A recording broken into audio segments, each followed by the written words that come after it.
Give thanks and praise, much guidance, much strength, much respect. Everybody, this is going to be a wild scramble. This is a completely wild scramble. I feel a lot of discord in the air, and it will very likely be reflected in the flow of information I want to convey.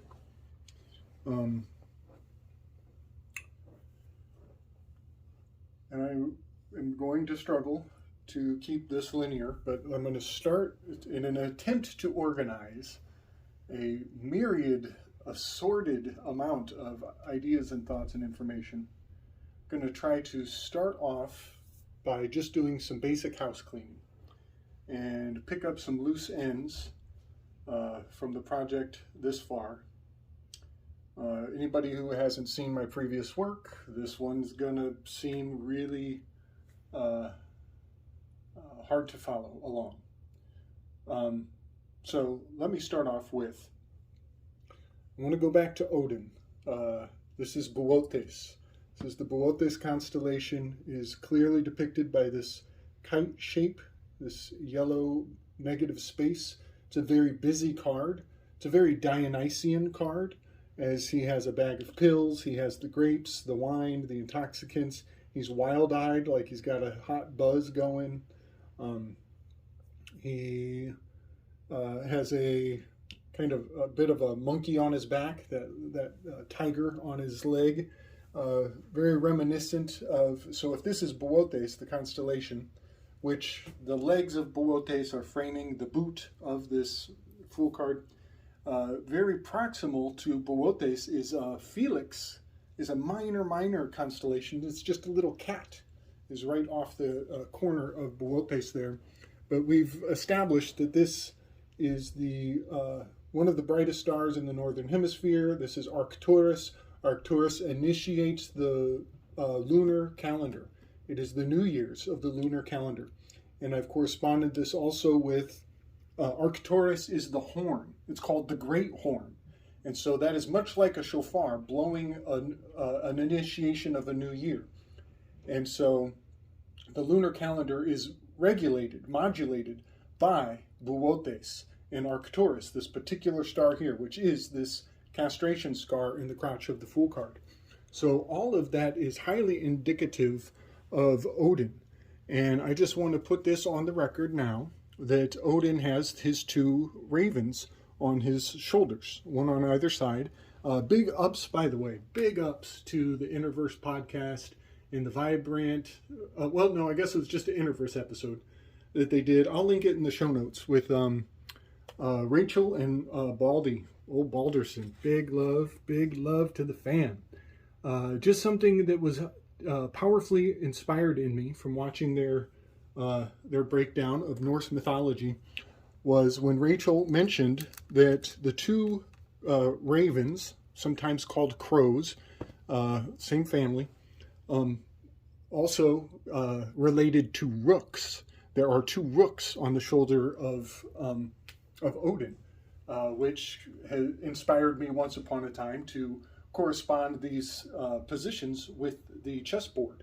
There are 9 pieces on a chessboard, and I'll just bring a graphic up. You'll see what I mean. And having the pawns be the 9 or the slothful ones makes a lot of sense. But there are 2 rooks on the shoulders of the king, which makes me think of Odin with his 2 crows. Well, the name of those 2 crows, Rachel revealed, are, let me find it here, Hugin and Munin. Hugin translates to thought, and Munin translates to memory. This is so gratifying to me, as I have placed the Fool card, who I believe relates to Odin and the initiation, the blowing of the Great Horn, the lunar calendar initiates under Boötes, under Arcturus. Well, just off to one side of Boötes is the Corvus constellation. It's, I believe, at the cusp of Leo and Virgo there. And so that is so gratifying because I've put it dead center in the middle of this Fool card. It's a void. Boetes is a great void. Well, this card is card number 0. I'm placing it in the center. It's the big O. It's the egg. It's the primordial nothingness. It is the nothing of nihilism. But don't get that twisted because there's plenty going on. Thought is here in the 5, 6s, and 7s. This would be Hugin, and if I get these names right, Munin is memory. That would be the 2s, 3s, and the 4s. The feeling aspect, the past aspect, the memory from that which is behind us. So here we have forward thinking, and here we have backward feeling. Now, I've been thinking a lot about this 6 and the 3 being the seed of the opposites. That is to say that you are able to think backwards into the past, and you are able to feel forwards into the future. That is the source of intuition, insight and intuition. So there's something to be said about the fact that you can, clearly, obviously, you can think backwards in time. You can feel forwards in time. So there are exceptions to these generalizations, but I just think it's really fascinating that Hugin and Munin are the 2 crows on the shoulder of Odin. So I'm just going to make that comment. I think it's really something to appreciate and enjoy. That, again, we're taking another cosmology and conforming it to the nature of this Enneagram. So I wanted to say that. Big ups to everybody from the Interverse breakdown. That show was hot fire. I loved it. And another thought is the fact that the lunar calendar is occulted. Is, everybody talks about the pagan New Year's in the spring where the sun is rising, it's on the climb, and there's not as much mention of the nature of the lunar calendar. It's kind of on the down low, kept a little secret. And I find that really, really gratifying, that there is very good reason to keep your cosmology in your pocket and not go blabbing it out to everybody, because it might get appropriated and misunderstood. Next I want to talk about just a few notes on my previous claims with this arrangement on the board here. Quite a few really satisfying concepts have emerged. Having the High Priestess card in position number 2, it is card number 2, Roman numeral II, equals 2. That is why I have the High Priestess in the position of this giver with the shadow of pride. It is a perfect fit for Hera in the Greek pantheon. She is white-armed Hera, the High Priestess. This High Priestess has her white arms. Hera was trapped by Hephaestus. She was trapped in a throne, and I find it maybe something to consider that maybe her arms are white because she's strapped in, she's chained, she's unable to remove herself. Hera's statuary is often depicted with a chain, chained in place, and that originates all the way from her Eastern origins. She has this consistent pattern of having a chain attached to her symbol. Now, I want to just kind of put forward that if I was using a different tarot deck, the numbers would still be the same, and it would still be the High Priestess in position number 2, but we would have a different number, card number 20. This card is unique to this deck. In your standard tarot deck, card number 20 is the adjustment card, and it generally has an angel blowing a horn from above down upon mortals who are rising out of coffins or caskets, depicting, some might say, the Day of Judgment. But what is really gratifying is that in the symposium breakdown, I have revealed that Pausanias's muse is Clio, who is depicted oftentimes with a scroll. She is the keeper of the law, the keeper of history. She's the muse of history. And it is very amusing to me that she also has a horn, a very specific horn. It's a very long, narrow horn, very unique type of horn that is correspondent with the adjustment card in all other tarot decks. So what I'm saying here is that having card number 20 layered onto card number 2, all in the giver position with the shadow of pride, that is Hera, is revealing that the muse of Cleo is a root symbol to a giver with a shadow of pride. So I just wanted to point out that even if I had another tarot deck, we would still have the horn of Cleo in this position of number 2 on the Enneagram. So I just wanted to make that distinction, that the correspondence and the consistency transcends tarot decks. Even if I had another tarot here, we would still have a horn in correspondence with Cleo in Plato's Symposium. So next I want to, while I'm on Cleo in the scroll, there is something really powerful about this scroll. It's not just any scroll, it's not just any history. It is said to be Thucydides' history of the Peloponnesian War. It is a scroll of military history, and there is so much to that. It opens a whole portal. It opens a whole rabbit hole of research. And I just want to say that this scroll, which the High Priestess and other decks, she has the Torah on her lap. The Thucydides, if you look it up, there is something called the Thucydides trap. And you don't get trapped in what they may try to assert. They give credit to a modern day scholar for using this term the most. His name's Graham Allison, and he is currently using this term quite a bit, but it goes back to the book of Thucydides' history of the Peloponnesian War, and it has everything to do with the idea of when a hegemony, a power construct, is being challenged by a new uprising nation, then there are certain stratagems that have already played out and history will repeat itself. That's maybe why a scroll is rolled up to generate the shape of an echo or a spiral. But I just wanted to put forward that it's not just any book that's in her lap. It is a book of battle strategy and the history of nations conquering one another. And if you look up Thucydides' trap, you will find out that it has everything in the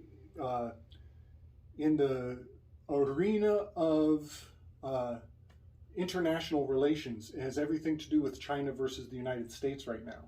It opens a whole corridor of thought and philosophy that is very well developed and very important. It's pivotal to where things are going to go in the future right now. So I just think that's interesting that the Day of Judgment, the Judgment Horn, the Old Testament, Gog and Magog, prophecies of incumbent battles that are inevitable and can't be stopped no matter what, choose your side now, all of these things, these lines in the sand, and the pridefulness of man, that we can't turn away from our pride, and these giver monsters, these governors, these governments are going to collide with one another because they can't swallow their pride. They're unable to. All of that is baked into this Pausanias, the lawgiver, this High Priestess with the Torah scroll, and let's not forget H.P. Blavatsky and the Theosophic Society that has been completely standardized and embraced by the United Nations. That is not to say that H.P. Blavatsky is evil. That is to say that the United Nations is a religious organization, and they're holding this history of the inevitable incumbent battles as hegemonies will fulfill prophecy over and over. Okay, there is so much to this. But yeah, the H.P. Blavatsky Theosophic Society, the scroll of the Thucydides, history of the Peloponnesian War, and the inevitability of the World War III, the burning of the Third Temple, so to say. It's all right here in her lap. That's not just any scroll. So profound, so meaningful. It makes me think of the Art of War. It makes me think of the Book of the Five Rings. Art of War is 13 chapters. 13 is the lunar calendar. Jesuits were known to carry the Art of War throughout history. It was one of their staples. And they used it as a cipher book and a cipher manual, a reference guide that they could speak in plain sight and not be understood because they were using references to the Art of War. So all of those battle strategies are probably very valuable for all of us to gain a little more affluence in speaking in these terms. It also makes me think of Janus. Janus is a god who has two faces. I just want to mention this, that Justinian, Emperor Justinian, he fought two battles on two different fronts, one on the east, one in the west. And he fought those two battles in two completely different ways. It was in the west where he was adhering to the policies and the treaties of war, and it was in the east where he was breaking all the rules. So he had one face was a good face, a positive face in the west, and then in the east was where he was breaking all the rules. Justinian's martial dynamic of fighting on two fronts was echoed by Hitler. It was in the west where Hitler was following the Treaty of Versailles. He was not breaking any of the rules. And it was in the east where he had his ugly face on and he was breaking all the rules. And so when people come together to reflect on the war, they completely have two different narratives of how they perceived the war, because the West perceived Hitler's Western front as adhering to the treaties. And the eastern side, the Russians, they were getting all the dirty, underhanded, dirty deeds done dirt cheap as their perception of how the war was played out. And so when the East and the West talk about World War I and II, particularly II, they will have two different narratives of how it played out, and they won't even be able to see eye to eye. That's a very fascinating strategic maneuver, so that people will reflect on the war and the nature of those wars with diametric opposition, completely discordant perspectives on how the war played out. So I just wanted to talk about Janus, as he is a staple of military strategy, so that if you lose, if you're fighting on two fronts, the two people who defeat you in the end will not be able to agree on the very nature of how that war played out. It's a very cunning strategy to have two different faces in your battle strategy. Okay, moving forward, I want to set aside the scroll, the Thucydides trap. I will mention that on many of the covers of Thucydides' History of the Peloponnesian War, there is a particular shield that has the three-legged symbol. It's like kind of like a Triskelion, but it's the Sicilian flag. I'm just going to mention that we know from The Princess Bride that there is a mention of not having a land war in Asia. That's exactly what's about to happen. It's so funny how these prophesized inevitabilities have been comically played out so many times. But okay, technical difficulty. Talking about Sparta versus Athens. Sparta was land-based Spartans. They are going to be the dogs of war. And this analogy of the Spartans being the dogs has much consistency, a considerable amount of consistency. But I'm just going to make that parallel. And the Athenians had accelerated their seafaring capabilities. But the symbol of Athens is the owl. The owl of Athena was on their money. And this is something to consider, these totems of culture and how they play out in certain maxims throughout time and history. And what this particular combination of the dogs of Sparta, dogs of war, versus the owls of Athens, the land versus the sea, in the birthing of this seafaring culture, it's a very pivotal time. And the fact that she has that scroll on her lap is so profound. It has so much meaning. It's amazing how much meaning a single symbol can have. It's so subtle, just sitting on her lap in every tarot card.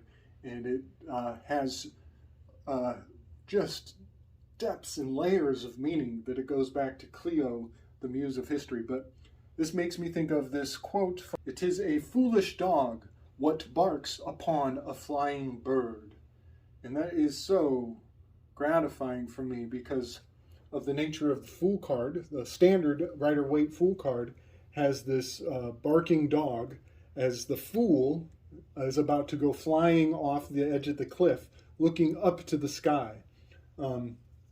It is really something else to think about the nature of these totems, these sayings, these phrases throughout history, and how it almost immortalizes this Peloponnesian War, this history of the Spartans, the land-based elements, versus the Athenians, who were taking command over the sea and the ocean.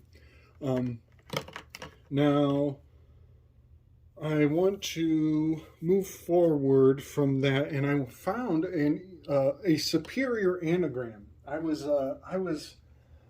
don't know, I feel like I might have been shoehorning it, but the fact that I have found two ways to correspond Niccolo Machiavelli to this Empress card is really gratifying. It's a superior fit simply because of the nature of Machiavelli. The spirit of that word is a number 3 on the Enneagram, is an achiever with the shadow of deceit. But I found the perfect anagram. I want to erase my efforts from before, and I want to simply move the N from the word prince, which is his book, The Prince.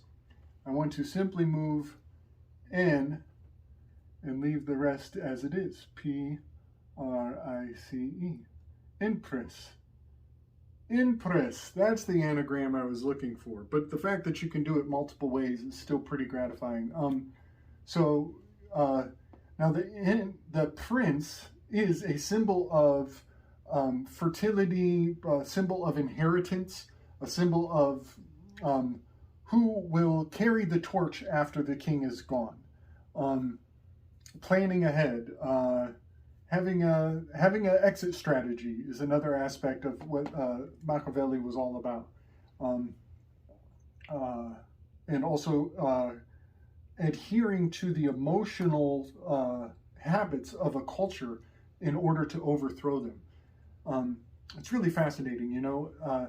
And studying these guys is very rewarding because early on you think of them as, yep, they're just evil. Everybody says they're evil, they must be evil. But it's on you to actually find out and form your own opinion and to know why those impressions were made and what redeeming values there are in doing a little research into the nature of these historical characters.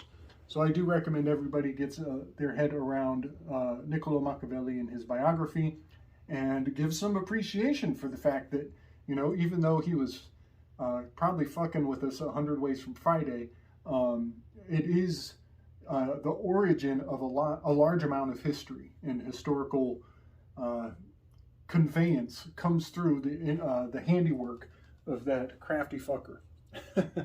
All right. And also, you know, another thing, Dante. Here's another thing. Big love to Carrie. Big love, Carrie. I'm still kind of caught up on the tooth, the shem of this Aeon card number 20 as we go from the 2s into the 3s, and the fact that tooth is dente in Latin, The fact that Machiavelli is always depicted as associated to Dante. I believe that the book of Dante is a cipher, much like I was saying with the Art of War is a cipher. That book was recommended in boardrooms and has built a corporate culture of conquest for quite a few decades now. Well, I believe that Dante, the book Dante, the Divine Comedy, did kind of the same thing. It played the same role and is used to speak over the heads of the unwitting masses throughout millennia. Well, something really weird is happening around this word Dante, the teeth. I'm finding this to be related to indentured servitude, to impactful carving out and galvanizing cultures. I'm going to put the definition on the screen. I just looked up the word indent and indenture, and it is in my 1961 dictionary. It is the word that comes before independence.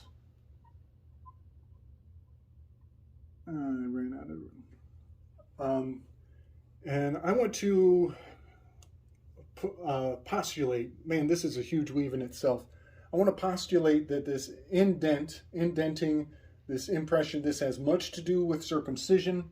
It has to do with a covenant with what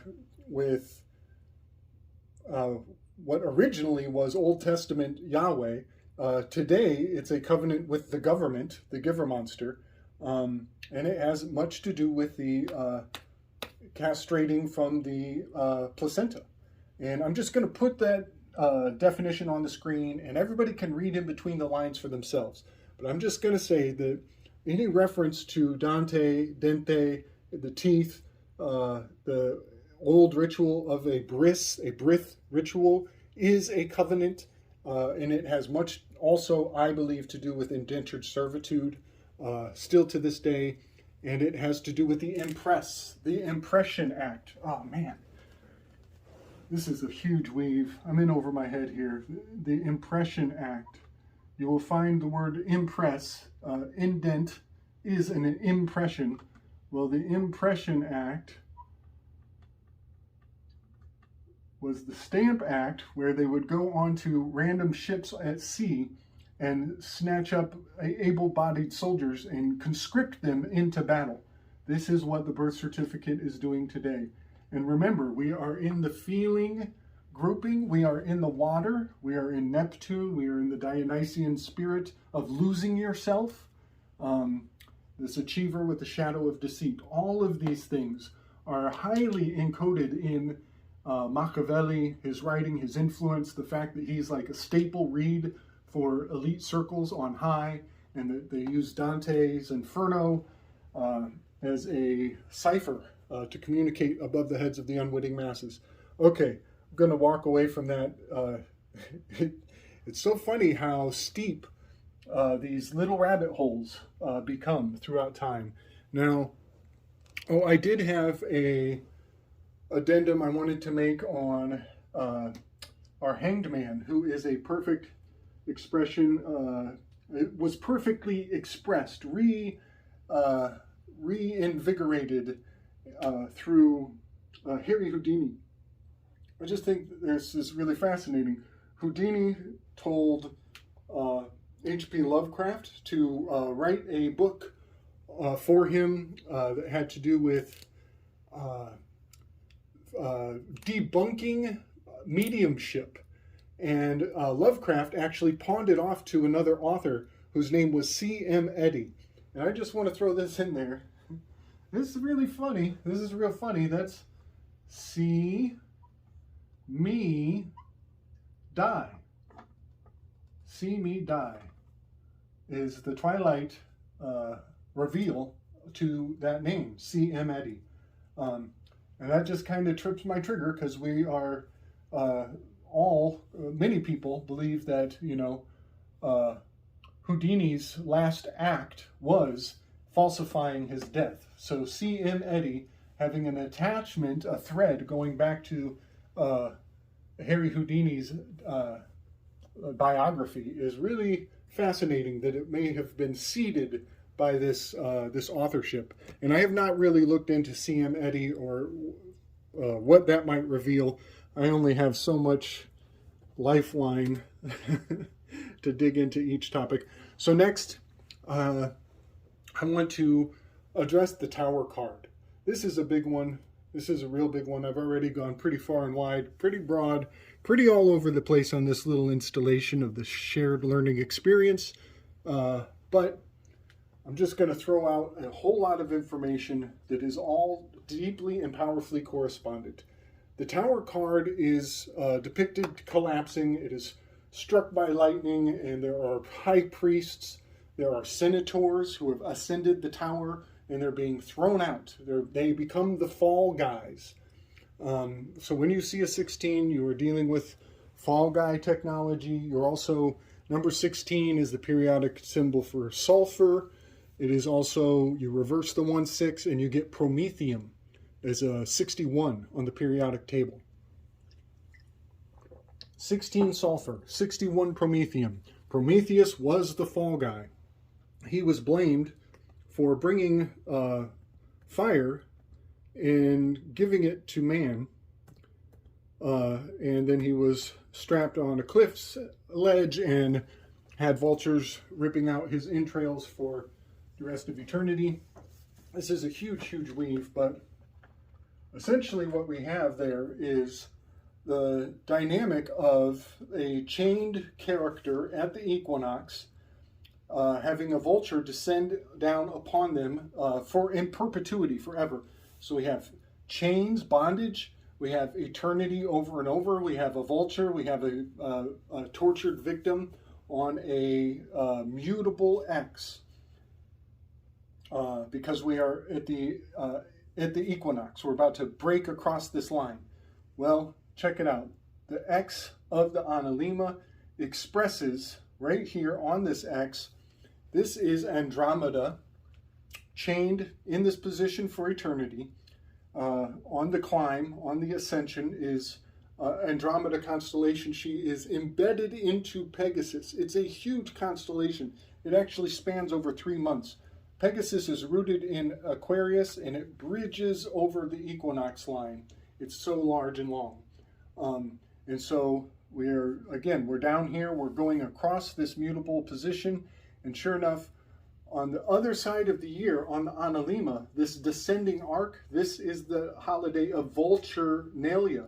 This is the vulture descending onto the, eating the liver out of this tortured character for eternity. As the tower builds up and comes down, then it builds up and it collapses over and over, forever and ever. It is also the shape of chains, the chains of bondage.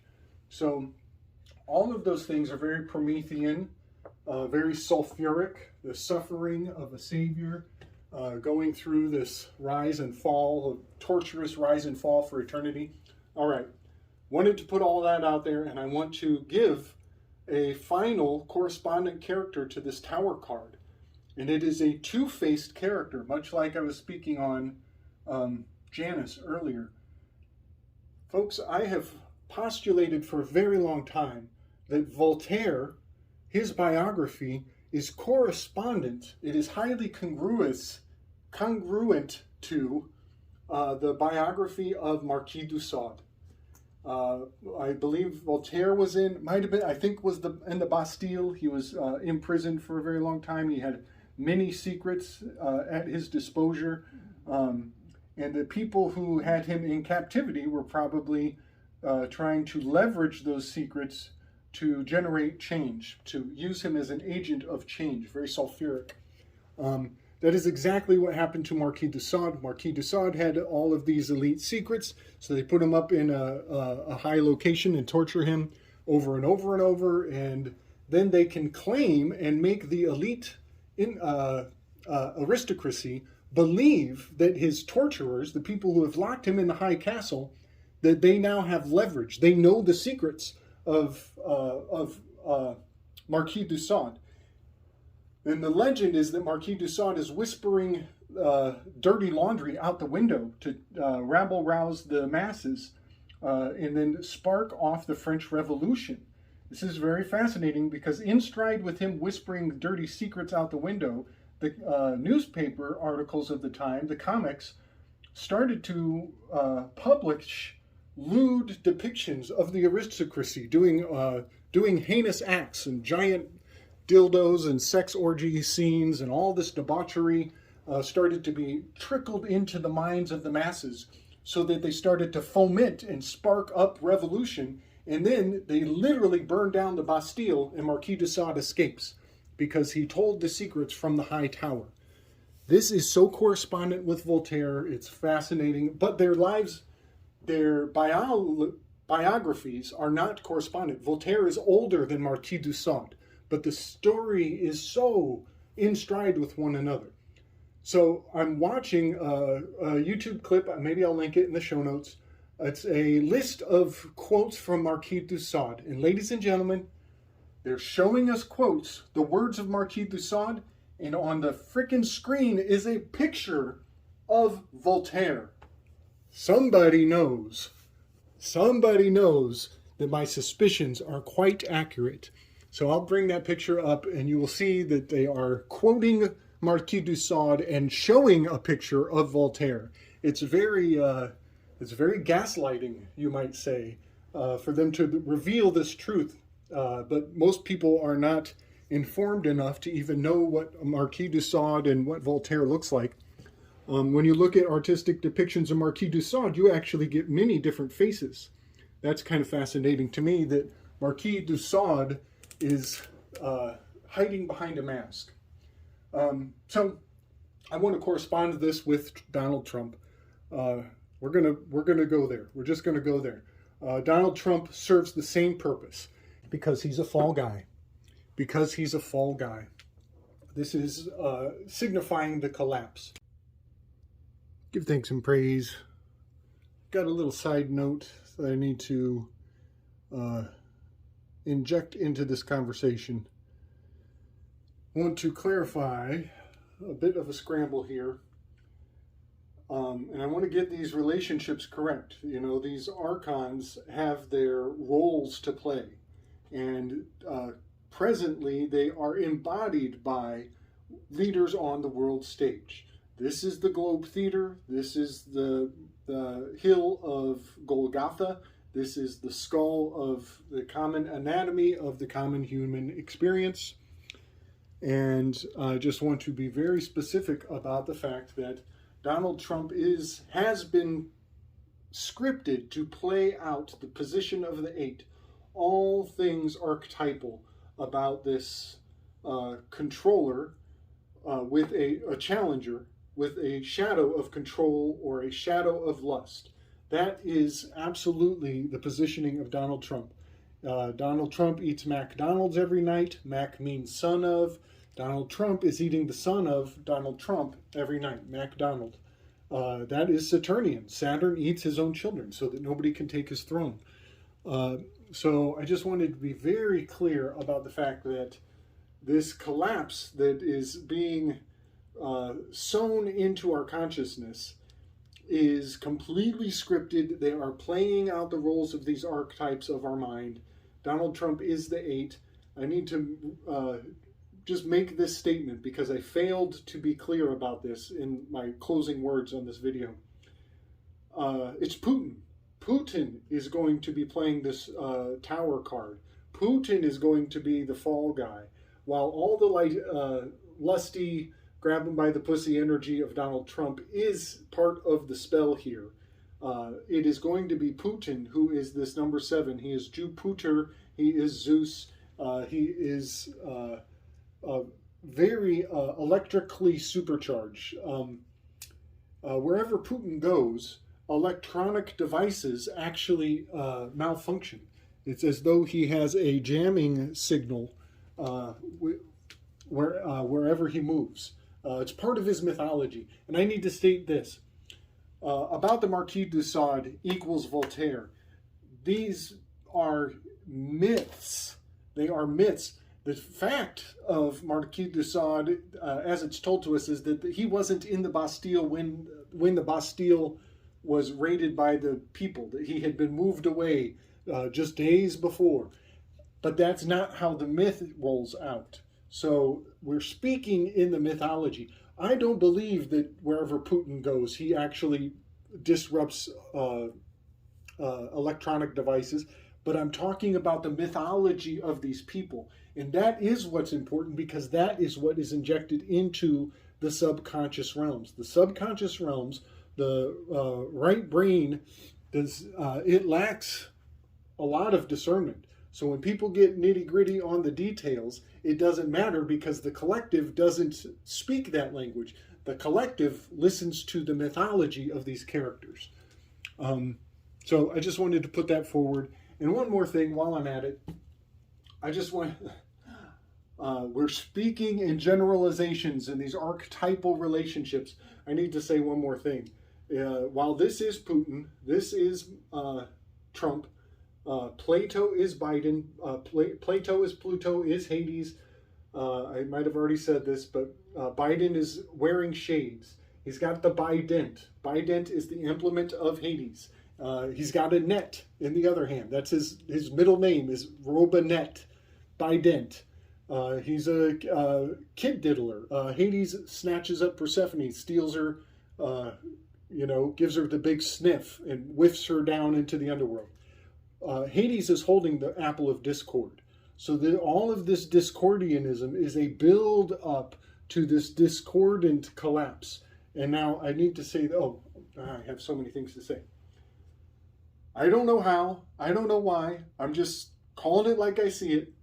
This card corresponds to Boba Fett in the Star Wars work that I've done, and in Boba Fett, or Jango Fett, I forget which, I get the two confused. This is Boba Fett because of the color, but that corresponds with Jeffrey Epstein in the cloning program. Alleged, mythological, all mythological. I'm not claiming any facts, we're speaking in myths.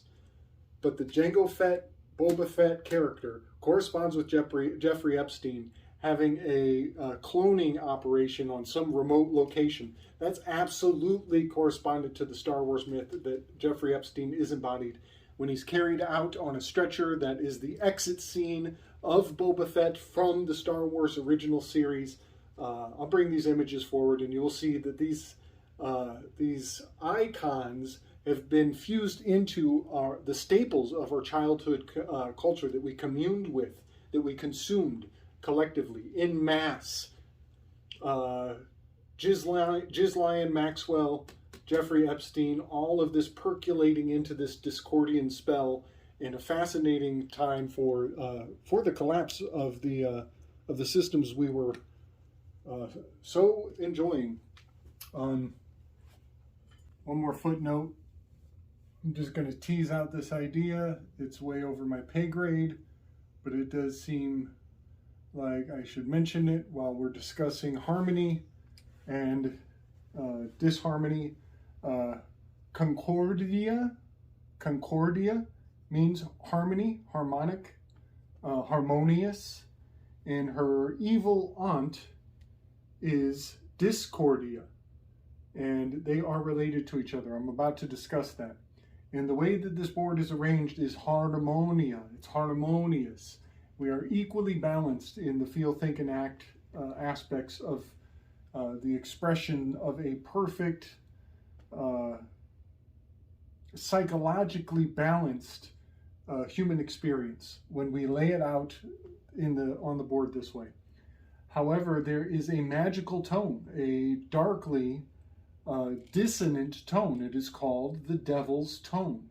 And it has to do specifically with a relationship between get this right, the 285, 28, and the 5. When it is played simultaneous with the 417. This relationship of these 6 numbers, when they are played together, they create the devil's harmonic, the devil's tone, the F sharp.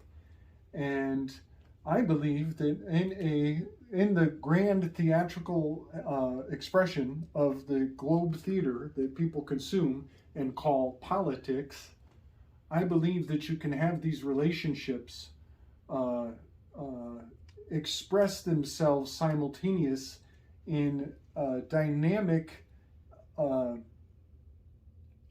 um, acrimony. This is when you put them in acrimonious relationships to each other, the devil's tone comes forth, and it is called, I believe it's called F sharp is another note for this. There's a whole language around what I'm trying to describe that I do not have full capacity over, but it is the F sharp, and that is so fascinating because it is the sixth that is on the is the topic at hand in the Plato's Symposium. And so the F sharp is going to be on my radar. I just want to presage it now as this devil's tone, I believe, is the goal of this orchestrated political arena. I believe they are pulling forth this dissonant note out of the collective consciousness of humanity to strike the tower and collapse the system at hand so that the Great Reset can ensue. And it will be the apple of discord, the golden apple of discord was rolled into the pantheon by Eris, or Discordia, the evil aunt of Harmonia. And so that is really going to hit a note, and I'm about to talk about that in the rest of the video, where Discordia, or Eris, is the eye of Medusa. And the planet known as Eris is about to line up perfectly in Aries under the demon star. The demon star, the monster, is about to be invoked. All right, big ups, everybody. Just had to put forward that F sharp chord of dissonance that I believe is about to be strummed in mass. All right, strength and wisdom. And now, I'm going to make some far out claims here, some far out stretches of the imagination, but he made his announcement on 3/1/8, telling everybody he's about to get arrested, whatever. I'm not into that. I'm not all into that. But this is a fascinating number. This is a fascinating number for him to be signifying with his little claim that he's going to get arrested. It is a number of harmonics. I'm going to read from the power meters and the experts in power quality and energy monitoring. As we are coming into the spring equinox, this announcement comes on a very interesting numerological date. Harmonic currents flow in a circuit that manipulates the fundamentals of 60 hertz frequency. For example, current flowing in a circuit at 180 hertz is the third harmonic, 60 hertz multiplied by 3. These currents are not indicated on multimeters and therefore are usually not detected until unusual control and equipment problems start to happen. And comparing these current readings from an average responding meter to that of a good quality true RMS meter on the same circuit will help in indicating harmonic issues. An average responding meter will specify only the 60 hertz current. The true RMS meter can indicate a combination of 60 hertz and harmonic currents. I'm reading this for a very good reason. We are approaching, as we pass over the equinox, we are going to hit the apple of discord. So 3/1/8 is signifies electrical harmony. Harmonia. Oops. I'll just bring up a graphic. This signifies harmonia. There is so much behind this myth. There is so much behind this myth. But what is coming on the next few days is the apple of discord, the eye of discord. Algol is the eye of Medusa, which is the star of chaos. It is the star of Eris, Eris. These two characters, mythologically, are powerfully related to each other. We have an antipode, anode and a cathode. They are antagonistic to each other. Harmonia is the younger of the two. Eris is the evil aunt.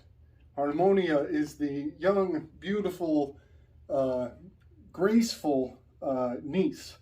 And their family tree and their legacy and their story is all very fascinating. But I just need to say this. In 2006, they discovered a dwarf planet, a small planet in the solar system, and they named it Eris. And that is the same year that they started, at Virginia Tech, started a company named Harmonia. Maybe I'll flash that up on the screen. So the same year that they establish a new dwarf planet and they name it Chaos. This is discord. This is synonymous with discord. Trump is a Discordian. He is absolutely a Discordian. He's got the magical handshake just like Dobbs, or the god of the Discordians, the patriarch of the Discordians has a magical handshake. He can close any deal. He's totally a Discordian. So for 2006, for them to announce a new planet named Eris, who is correspondent to the Medusa's Eye of Algol that we're coming upon here in the spring, it's fascinating to me that he makes this announcement on this harmonious date. 18 divided by 3 gives you the 60 hertz, right? Watch this. This entire graphic that I'm doing here is harmonically perfect. It is the perfect division of thirds, right? We have 120 degrees of act, 120 degrees of feel, 120 degrees of think. It's in perfect balance. Well, when I remove those three dividing lines, when I take away the Magus card, when I take away this 1, 2,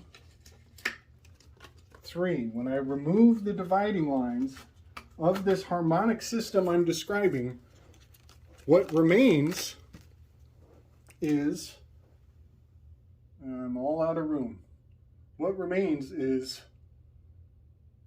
6 trumps in the feeling group, 6 trumps in the thinking group, 6 trumps in the acting group, and 6 trumps in the feeling group. So for him to make this announcement on 318 is very fascinating to me, as we have these enantiodromic trump cards that are their corresponding opposites in 3 different positions. So we actually see a 6 trumps, 6 trumps, and 6 trumps all expressed in this Enneagram project. I'm not saying that Donald Trump gives a fuck about what I'm doing. I'm saying that the 21 cards of the major arcana fitting into the Enneagram is highly correspondent with the concept of harmonia, of harmony. And we're about to see a lot of discord tempted to be sparked off with this triggering of the Man in the High Castle spell, which is a fascinating revelation, hailing all the way back to Marquis de Sade and his duplicitous nature correspondent to Voltaire, as he's about to try to spark off the revolution. They call January 6th, 1-6, gives us a tower card. They called January 6th, they literally called it the storming of the Bastille moment. So all of these things are just an attempt to get history to repeat itself, to re-inject the concept of Eris, the idea of discord, the idea that we are unable to rule ourselves. But I don't think that's true. I don't think that's true at all. I got self-control for days. How about you, folks? What do you think? All right. I think I said everything I wanted to say. I know that went everywhere. I just needed to do a little housekeeping. Last detail. Almost forgot. in my production or editing process, occurred to me after my last video that this we related this card to the mosquitoes. I've done some research. Turns out yellow fever, the last city that yellow fever struck was in New Orleans. And that just hits me because not only does this look like a mosquito, this fucking mosquito has the yellow eyes. Its eyes are golden yellow, and that is a symptom of yellow fever. It turns the eyes yellow. So I just wanted to bring that forward, that a lot of my hunch around the significance of this devil card having to do with the mosquitoes, yellow fever, and the spreading of plagues through pestilence. It's highly powerfully confirmed by the nature of the eyeballs of this this mosquito, this particular mosquito. And I dug into the different genuses of mosquitoes, and yes, it's an Aegyptus mosquito, scientific name. There's a lot to it, but I'm not going to dig into all that. All right, folks. Yeah, don't believe the hype. Fuck Trump. Don't go jumping out of a tower anytime soon. You know, let the fall guy fall, and the cards lie where they may. And harmonious shall reign supreme at the end of the day. All right. Much peace, much strength, and all the wisdom.